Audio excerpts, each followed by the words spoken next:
నిజంగా చాలా సంతోషంగా ఉంది. పల్లె ప్రశాంత్కు ఓటేసినందుకు ప్రతి ఒక్కరు సంతోషంగా ఉన్నారు. నిజంగా నాకు చాలా అంటే చాలా ఆనందంగా ఉంది. ఒకటి చెప్పాలి, ఎందుకంటే మొన్న ఏదో ఇష్యూ అయింది, అది నిజంగా నేను చాలా బాధపడుతున్నా. అది ఎవరు చేసినా తప్పే.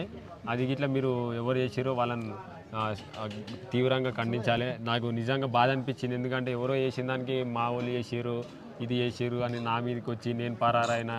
నేను ఏడికి పోలే, ఇగో ఇంటికాడనే ఉన్నా. ఇగో ఇది మా ఇల్లే. ఇగో వీళ్ళందరూ ఎక్కడి నుంచి వచ్చిరన్నా మీరు అంతా?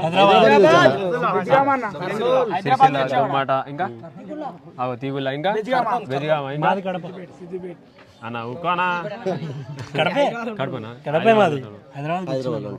చూసినావు కదా, ఇన్ని ఊళ్ళ నుంచి వచ్చిర్రు. ఇంతమందికి నేను ఫోటోలు ఇవ్వాలి, ఇంకా ఎవరెవరు యూట్యూబ్ ఛానళ్ళలో.